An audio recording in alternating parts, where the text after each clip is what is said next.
시청자 여러분, 지난 주말과 주일 주 안에서 평안하셨습니까?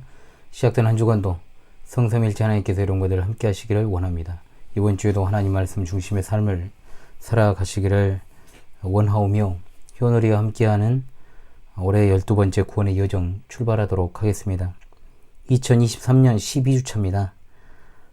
올해 12번째 하나님의 말씀은 누가복음 20장 18절의 말씀이 되겠습니다. 자, 함께 외웁시다. 무릇 이 돌 위에 떨어지는 자는 깨어지겠고 이 돌이 사람 위에 떨어지면 그를 가루로 만들어 흩으리라 하시니라. 누가복음 20장 18절 말씀. 아멘. 다시 한번 해봅시다. 무릇 이 돌 위에 떨어지는 자는 깨어지겠고 이 돌이 사람 위에 떨어지면 그를 가루로 만들어 흩으리라 하시니라. 누가복음 20장 18절 말씀. 아멘. 예. 이번 주 하나님 말씀 해설을 통해서 누가복음 후반부의 내용을 순차적으로 살피고 있습니다. 이로는 예수님의 공적 사역의 마지막 한 주간, 이른바 고난 주간이라 불리는 시기 가운데 주중 전반기에 일어난 일들을 상고하는 가운데 있습니다. 예수님은 그 지상 사역의 여정 가운데 그동안의 오랜 여행의 최종 목적지이자 지상에 오신 그 목적을 수행하실 예루살렘에 입성하셨고, 무리들로부터 잠시 환영을 받으셨지만 지난 시간부터 유대 종교 지도자들과의 정면 충돌 이후 그들의 모략으로 십자가에서 죽임을 당하시게 됩니다. 20장 1절부터 21장 4절은 바로 그 충돌에 관한 기사라고 제가 지난주 말씀드렸지요. 여기서 4번의 영적인 전쟁을 수행하시는 가운데 오늘은 지난 시간의 본문인 이른바 권위 논쟁에 이어지는 말씀으로 그들의 질문에 대한 답변의 성격을 갖는 본문이 되겠습니다. 비유죠. 그 비유는 바로 무엇인가? 포도원 주인과 농부들의 비유입니다. 앞선 권위 논쟁과 깊은 관련이 있습니다. 선지자들을 핍박하고 심지어 그리스도마저 거부하고 십자가에 못 박아 죽일 유대인들의 그 완악함을 풍자하시고 또한 심판의 경고를 하시기 위함입니다. 예수님이 말씀하시는 포도원 농부 비유의 이 말씀은 이사야 5장 1절로 7절에 나오는 포도원의 노래를 배경으로 하고 있습니다. 유대인들은 너무나도 이 말씀을 잘 알고 있었죠. 또 그 예언의 성취가 주전 586년에 있었던 바벨론 침공에 의한 예루살렘 멸망이라는 것도 압니다. 이사야가 예언했던 포도원의 노래와 또 이 부분의 차이점은, 포도원의 노래에서는 포도원 자체에 문제가 있었지만 예수님의 비유에서는 포도원이 아니라 그 농부들에게 죄가 있다는 점이 다릅니다. 예수님께서 앞서 하나님의 아들 즉 메시아로서 성전에서 장사하는 자들을 내쫓으셨지요.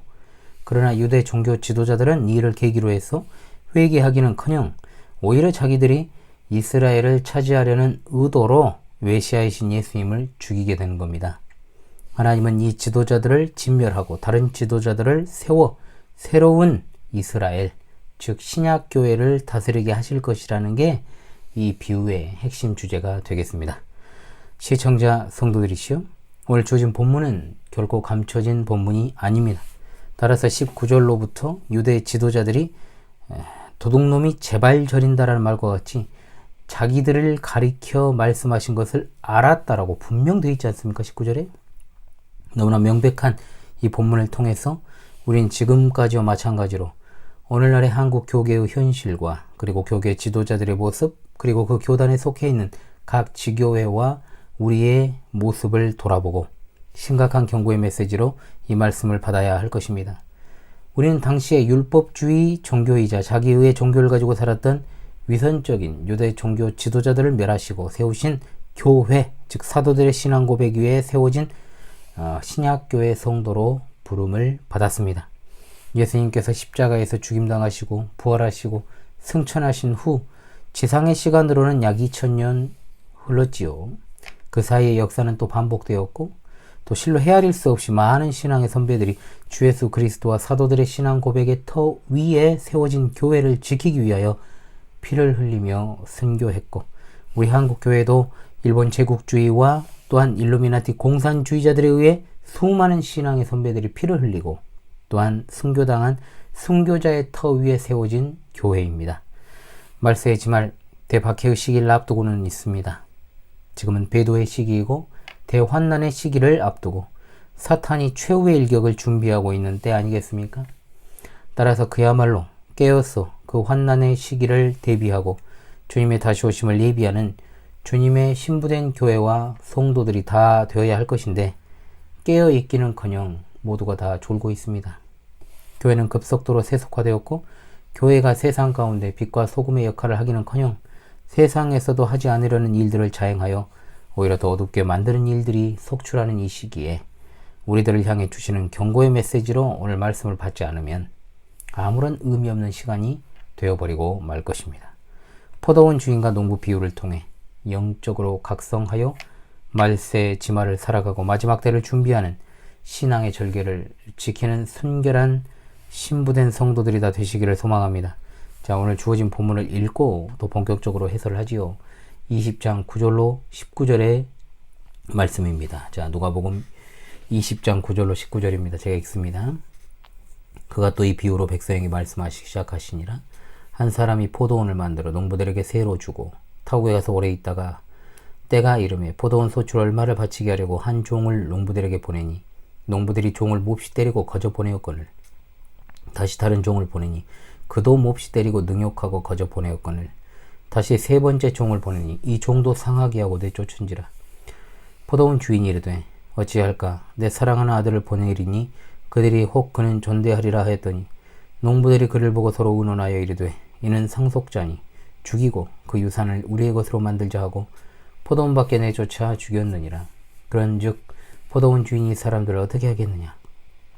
와서 그 농부들을 진멸하고 포도원을 다른 사람들에게 주리라 하시니 사람들이 듣고 이르되 그렇게 되지 말아지이다 하거늘 그들을 보시며 이르시되 그러면 기록된 바 건축자들의 버린 돌이 모퉁이의 머릿돌이 되었느니라 함이 어찌미냐. 무릇 이 돌 위에 떨어지는 자는 깨어지겠고 이 돌이 사람 위에 떨어지면 그를 가루로 만들어 흩으리라 하시니라. 서기관들과 대제사장들이 예수의 이 비유는 자기들을 가리켜 말씀하신 줄 알고 즉시 잡고자 하되 백성을 두려워하더라. 아멘. 자, 이미 말씀을 드렸습니다. 이 비유는 예수님의 메시아적 권위 그리고 죽으심을 예고하는 동시에 자기 백성을 향하신 즉 유대인을 향한 하나님의 끊임없는 사랑을 저버렸던 독생자 예수 그리스도를 그들은 메시아로 받아들이지 않았을 뿐만 아니라 죽여버리는 유대 종교 지도자들, 그 유대인들의 완악함을 풍자하기 위한 말씀입니다. 예수님께서 비유로 말씀하실 때 원래 취지가 무엇입니까? 감출 자에게 감추기 위함입니다. 그런데 이 공적인 생의 마지막 주간에 하시는 이 비유는 그 비유에 해당하는 자들도 이해할 수 있을 정도로 명백하게 말씀하셨고 이것이 결정적인 도화선이 되어 예수님을 대적하고 죽이게끔 만든 비유라는 것에 그 의의가 있겠습니다. 포도원 농부 비유를 이해하기 위해서 가장 먼저 우리는 당시 팔레스타인 지역의 지주와 목이 안 좋습니다. 제가 지금 소작인의 관계에 대한 배경 지식이 약간 필요합니다. 외국인이 지주이거나 바벨론 포로 생활 당시 세계 각지에 흩어져 있던 유대인들이 자신들의 땅에 소작을 주어 포도원 수확의 일부를 상납받고 나머지는 소작인들의 몫으로 주는 제도가 있었습니다. 따라서 포도원 주인이 포도원을 개척해서 투자했던 원금을 회수하고 이익금을 얻는 데까지는 상당한 시간이 이제 소요가 되겠죠. 왜냐하면 포도나무를 바로 심었다 해가지고 상품적 가치가 있는 포도 열매를 바로 맺을 수 있는 것이 아니니까요. 적어도 5년은 지나야 상품적 가치를 가진 열매를 맺기 때문에 첫 번째 4년은 소작인들이 상납할 소출이 없습니다. 다른 어떤 곡식을 심어서 생계 유지를 하든지 지주로부터 경제적인 지원을 받아야 생활할 수 있었다는 거죠. 따라서 여기 포도원 주인이 포도원을 만들어 새로 주었다라는 말은 포도원에 필요한 환경만 만들어주는 게 아니라 4년 동안은 아무런 이익 없이 투자만 해야 한다는 걸 의미합니다. 누가복음에는 기록되지 않았습니다만 마태, 마가복음에는 산울로 두르고 집자는 구유자리를 파고 망대를 짓고 라는 말이 있습니다. 여기 포도원은 이사야 5장에 기록된 이스라엘을 상징하는 포도원과 동일한 의미를 가지고 있습니다. 이사야서에서 하나님은 극상품 포도를 맺기 원하셨지만 이스라엘은 들포도를 맺었습니다. 이스라엘을 향하여서 하나님은 선하고 의로운 삶을 기대하셨지만 그들은 반대로 포악과 불의의 열매를 맺었음을 상징하죠. 즉 이사야 선지자는 이 비유로 이스라엘의 백성의 그 죄악을 꾸짖었던 것입니다. 그러나 예수님의 비유는 이스라엘 백성이 아닌 포도원, 즉 하나님의 백성인 이스라엘 백성을 잘 다스리고 지도해야 될 의무와 백성의 주인 되시는 하나님께 대하여 충성을 다해야 될 소작인인 유대 종교 지도자들의 그 죄악을 크게 꾸짖는 그 비유입니다. 포도원의 모든 시설을 이미 마련해 놓았습니다. 한마디로 별 어려움 없이 신앙생활 할 수 있도록 모든 배려를 아끼지 않았다라는 것을 보여주죠. 실제로 유대인들은 하나님의 택함받은 선민으로서 율법을 부여받았고 많은 선지자들을 통해서 바른 신앙의 길을 걸어갈 수 있도록 크나큰 은혜의 혜택을 받았습니다. 그러나 악한 농부들이 선한 주인을 배반한 것처럼 유대 종교 지도자들 및 유대인들은 그들에게 한없는 은혜를 베푸신 하나님을 배반했습니다. 그 다음으로 포도원 주인이 타국에 가 있던 기간은 오랜 기간이었다는 것. 자, 최소한 소출이 발생하는 5년 이상의 기간이었겠죠. 하나님께서는 유대 종교 지도자들이 신앙의 열매를 거둘 수 있는 충분한 시간을 제공하셨고 열매가 맺히기를 오랫동안 참고 기다리셨습니다. 그리고 드디어 때가 이른 것입니다. 포도원 주인은 소작 농부들에게 받아 마땅한 소작의 이익 일부를 요구하려고 종을 보냅니다. 그러나 악한 농부들은 그 종을 심히 때리고 능욕하고 상처를 입히기까지 하면서 아무것도 주인에게 바치지 않았습니다. 10절에 거저라는 말은 빈손으로 라는 의미입니다. 주인이 세 차례에 걸쳐서 종을 보내는 과정이 10절 후반부부터 15절까지 나옵니다. 그러나 농부들은 주인으로부터 보냄을 받은 종들을 3번 모두 때리고 능욕하고 상하게 만듭니다. 그들은 점점 더 주인의 보냄받은 종을 심하게 핍박하는 것을 알 수 있죠. 강도가 세집니다. 마침내 포도원 주인은 참다 못해서 사랑하는 아들을 보냅니다. 그런데 결국 악한 농부들은 아들마저 죽여버리죠. 자, 이 부분의 기록들이 마태, 마가 복음과는 약간씩 서술상의 차이가 있는데 이를 종합해서 결론을 내린다면 처음에 주인은 3명의 종들을 보냈고 두 번째에는 더 많은 종들을 보냈으며 세 번째에는 아들을 보냈을 것이다 라고 추정할 수 있습니다. 즉 첫 번째 해에 3명의 종을 보낼 때 한꺼번에 보낸 게 아니라 시간적 간격을 두고 보냈다는 말입니다. 단지 누가는 두 번째 보낸 많은 종들에 대한 기록을 생략할 뿐이죠. 모순되지 않습니다. 어찌되었든 강조되는 것은 하나입니다. 주인이 엄청난 인내심을 발휘해서 소작인들이 자신들의 잘못을 뉘우치고 의무를 이행할 것을 간절히 기다리고 있다는 사실입니다. 주인은 이처럼 인내심을 가지고 그들이 돌이켜 의무를 이행하기를 기다립니다. 그러나 사랑으로 다가가는 주인의 마음과는 정반대로 더욱더 그들은 완악해진다라고 하는 것을 알 수 있죠. 계속해서 주인이 보낸 종들을 거저, 즉 빈손으로 돌려보냈고 심히 때리고 능욕하고 강제적으로 내어 쫓았습니다. 내어 쫓다라는 말은 밖으로 내 던지다라. 이 매우 과격한 행동을 나타낸 동사죠. 강한 폭력적 요소가 동반이 되어서 사람을 다른 곳으로 쫓아낼 때 쓰는 단어입니다. 더 나아지는 것이 아니라 더 포악해지는 그들을 발견할 수 있게 되는 것이죠. 자, 13절은 포도원 주인의 신경을 그대로 보여줍니다. 어찌할까? 라고 되지 않습니까? 어찌할까? 응? 어찌할까? 애절한 심정을 그대로 보여줘요. 어찌할까? 내가 무엇을 해야 될까? 이것은 악한 농부들을 어떻게 하면 권고해야 될까? 이 말입니다. 자, 그리고 드디어 엄청난 고민 끝에 이제 주인은 내 사랑하는 아들을 보내리니 하나, 자, 이렇게 말씀을 하셨지요.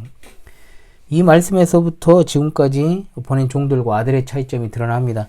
예수님께서 세례받으실 때도 사랑하는 아들이라고 표현하셨고 변화산에서도 하늘로부터 울려던 음성입니다. 종들을 3번씩이나 보낸 주인은 결국 자신의 아들을 그 험한 사지로 아낌없이 보내면서 깊이 탄식하고 있습니다.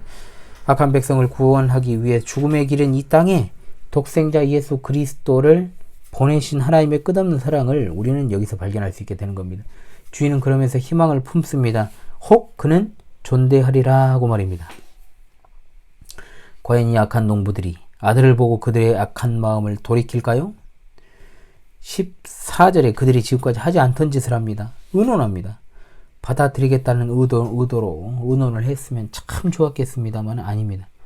자기들의 이익을 위해 이 아들을 어떻게 처리할 것인지를 숙고하고 대책을 세우고 있습니다. 이는 상속자니 죽이고 그 유산을 우리의 것으로 만들자 하고 포도원 밖에 내쫓아 죽여버렸습니다. 정말 끔찍한 일이 벌어진 것이죠. 자, 당시 법에 의하면 소작료를 받아야 될 주인이 3년 이상 안 나타나면 소작농이 그 땅의 주인이 될 수 있는 법이 있었습니다. 뿐만 아니라 그 아들은 포도원 주인의 아들입니다. 아마도 이들은 자기들 나름대로 추측을 한 겁니다. 3년 동안 주인이 안 나타난 것을 보면 아마 주인이 죽지 않았겠느냐라고 생각한 거죠. 따라서 주인의 상속자인 이 아들만 죽여버리면 그 포도원이 자기들의 유업이 될 수 있을 것이란 참 단순하고 사악하고 패역한 판단을 내렸던 것입니다. 그래서 그들은 그 아들을 죽입니다. 악한 농부들이 아들을 죽이고자 모의하고 실제로 죽인 그 모습이 예수님 당시에 유대 종교 지도자들이 예수님을 죽일 방책을 모의하고 실제로 실행에 옮긴 모습과 너무나 같죠. 포도원 바깥에 내쫓아 죽였다라는 말은 예수님을 예루살렘 성 밖으로 끌고 가 처형한 사실을 그대로 보여줍니다. 예수님은 이와 같이 끔찍한 일을 자행한 악한 농부들을 비유로 드시면서 말씀하십니다. 그런즉 포도원 주인이 이 사람들을 어떻게 대하겠느냐? 어떻게 하겠느냐? 하나님은 사랑으로 인내하시고 또 인내하시고 그들이 돌이키기를 기대하시지만 이제 그 끝은 공의로운 심판입니다. 끝까지 하나님의 말씀에 귀 기울이고 순종하지 않는 자들에게 주어질 것은 무서운 심판입니다. 와서 그 농부들을 진멸하고 포도원을 다른 사람에게 주리라 하셨습니다. 이스라엘 왕들과 종교 지도자들은 수백 년 동안 하나님의 선지자들을 거부했습니다. 그들을 때리고 조롱하고 죽였어요.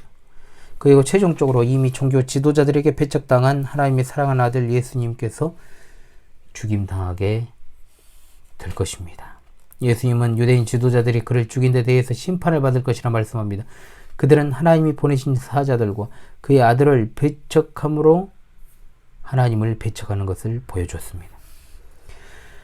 또한 악한 농부들이 진멸당하는 것뿐만 아니라 주인이 포도원을 다른 사람들에게 주리라 하십니다. 여기 다른 사람들은 바로 이방인들이죠. 혈통이 아닙니다. 그리스도를 받아들이는 신앙에 의해 하나님의 선택받은 백성, 즉 바로 영적인 아브라함의 후손 신약교회를 가리키고 있습니다.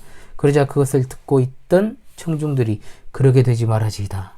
그렇게 되지 않기를 바랍니다. 라고 말하죠. 누가복음에만 나오는 사람들의 반응입니다. 농부들이 주인에게 진멸당하고 포도원이 다른 사람들에게 주어지는 것과 같은 비극이 자신들에게는 일어나지 않기를 간절히 바라고 있습니다. 즉 악한 농부의 비유의 의미를 그 당시 청중들도 이해하고 있었음을 알게 되는 것이죠. 자, 그러자 예수님께서 그들에게 시편 118편 22절 인용하시면서 유대 종교 지도자들을 잘못된 판단을 내린 건축자에 빗대어 설명하십니다. 건축자는 집을 세울 때 필요한 건축 재료를 평가하는 자들이죠. 이들은 예수님을 유대교에 필요 없는 재료로 여겨 버렸으나 예수님께서는 교회의 기초가 되셔서 그 위에 모든 하나님의 택함받은 민족들이 함께 지어져가는 새로운 교회의 머릿돌이 되신 것입니다. 참 아이러니한 건 뭐냐? 시편 118편 6월절 절기의 핵심적인 부분으로 6월절을 지키려 예루살렘으로 올라오는 순례자들이 이 구절을 암송했다는 겁니다. 그러나 이 의미를 깨닫거나 이해하지는 못했다는 거죠. 아들은 예수님이시고 농부들은 건축자들입니다. 이 모퉁이의 머릿돌을 거부하면 당연히 산산조각 부서지게 될 것입니다. 이성적인 것은 사람들이 그 위에 건물을 짓는 것인데 많은 사람들은 그것을 짓밟고 버릴 것입니다. 이 백성들 중에 많은 이들이 예수님을 배척하지만 그들은 자신의 새 건물인 교회의 모퉁이의 머릿돌이 되실 것입니다. 예수님께서 자기 백성인 유대인들에게 배척당하시고 죽임당하셨지만 하나님은 그를 죽은 자 가운데서 살리셨고 자신의 보좌 우편에 앉게 하십니다. 그 어떤 것도 하나님의 구원의 작정을 좌절시키지 못합니다. 그때 모퉁이 돌이신 그리스도께서는 산산이 부서뜨린 돌이 되셔서 심판하실 것입니다. 이것은 다니엘서 2장 34절에 나오는 돌을 염두에 두신 것입니다. 다니엘서에는 손대지 아니한 돌이 신상의 새와 진흙에 발을 쳐서 부수죠. 이 돌은 하늘의 하나님께서 세우실 영원한 나라를 상징합니다. 해가 좀 꼬여요. 예수님을 거절한 유대인들은 돌이 깨어질 정도의 멸망을 받고, 적극적으로 예수님을 죽이려고 음모 꾸미고 실행에 옮긴 자들은 돌이 깨어져 가루가 될 정도로 보다 더 엄중한 심판을 받을 것을 예언한 것입니다. 서기관들과 대제사장들이 예수님의 이 비유를 듣고 격분해서 즉시 잡고자 하죠. 그런데 백성을 두려워해 실행에 옮기지 못합니다.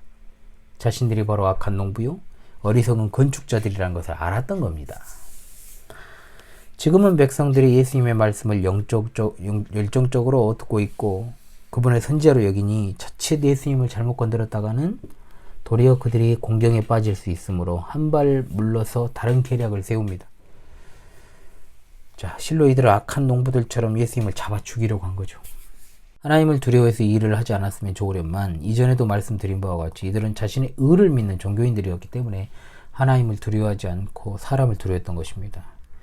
오늘 우리는 원하게든 그 당시의 유대 지도자들과 유대인들의 모습을 통해서 오늘날 우리들을 되돌아보며 또는 자성하는 시간을 가져야 될 것입니다. 첫째로 우리는 구약의 선민이었던 이스라엘 백성에 비해서 결코 적지 않은, 아니 어찌 보면 훨씬 더 풍성한 은혜를 부여받은 줄로 믿습니다. 자, 구약의 성도들은 예수 그리스도의 실체를 보지 못했습니다. 또 완성된 계시의 말씀을 받지 않았습니다. 환경을 탓하기에는 우리는 너무나도 크나큰 혜택을 누리고 있습니다. 하나님의 완성된 계시의 말씀, 신구약 성경 66권, 그것도 모국어로 번역된 성경을 소유하고 있습니다. 또한 그 성경의 의미도 우리 신앙의 선배들이 이미 훌륭하게 해석해 놓은 것을 토대로 해서 그것을 공부하여 가르치는 목사들이 교회마다 배치되어 있고, 마음만 먹으면 얼마든지 하나님의 말씀을 더욱더 풍성하게 공부하고 연구할 수 있는 환경과 여건 가운데 놓여 있습니다. 성전에 가서 희생제사 드릴 필요도 없습니다. 다른 인간 중보자가 필요한 것도 아닙니다. 자, 그렇다면 과연 그러한 풍성한 은혜의 여건들을 신약 성도인 우리가 받은 만큼 여기 나오는 농부들이 받은 혜택 이상의 혜택을 받은 자들로서 그에 합당한 소출을 거두고 있습니까? 아닙니다. 우리가 예수님 당시의 유대인들을 마냥 비판하기에는 우린 너무나도 보잘것이 없는 신앙 수준을 가지고 있습니다. 그들이 가진 종교가 행위 구원론에 입각한 율법주의 종교, 자기의의 종교, 위선적인 종교이기 때문에 그들과 우리의 신앙의 양상은 달라질 수 있다라고 말은 해도, 사실 그렇다면 우리가 복음 안에서 누리는 이 크나큰 자유를 과연 하나님을 위해서 누리고 있는가? 그렇지 않으면 방종주의에 빠져서 너무나도 성별되지 못한 신앙 행태로 소위 입만 살아있는 것은 아닌가? 그런 것을 볼 때 너무나도 우리의 신앙 수준은 보잘것없고 열매도 빈약하다는 겁니다. 경건에는 힘쓰지 않으면서 달라는 것은 무지막지하게 많습니다. 이미 크나큰 은혜의 혜택을 받았습니다. 가장 큰 기적, 중생, 거듭남의 역사가 자신의 삶 가운데 일어났다라고 하는 그런 어떤 사람들이라고 하기에는 너무나 열정도 없고 너무나 이기적이고 또 너무나 세상과 구분되지 않을 정도로 천박하기 짝이 없는 신앙인격입니다.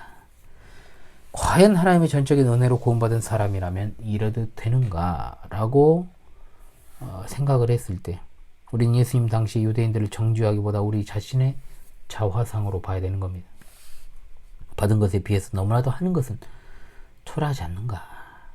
이미 구원이라는 놀라운 은혜의 선물과 그리고 그 이후의 삶에 있어서의 모든 하나님의 은혜의 섭리의 선물을 받아 누리는 것이 그리스도인의 삶임에도 불구하고 구원은 구원이고 삶은 삶이니 내게 부어 주옵소서, 이런 식의 어떤 신앙은 아닌가?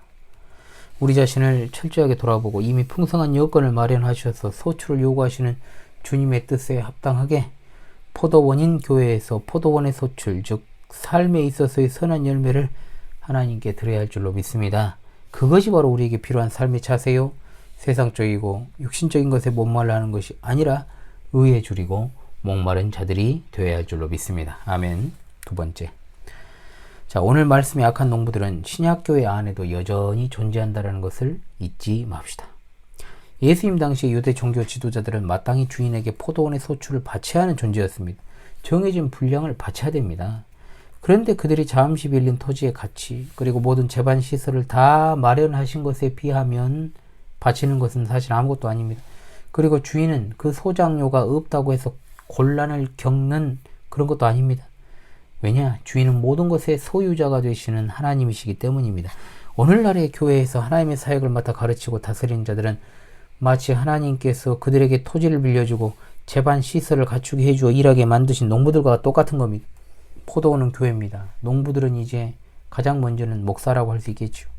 목사들은 주인 대신 하나님의 뜻에 따라 힘껏 일해서 아름다운 열매를 맺고 주인이 돌아와서 결산할 때 그에 합당한 소출을 내야 됩니다.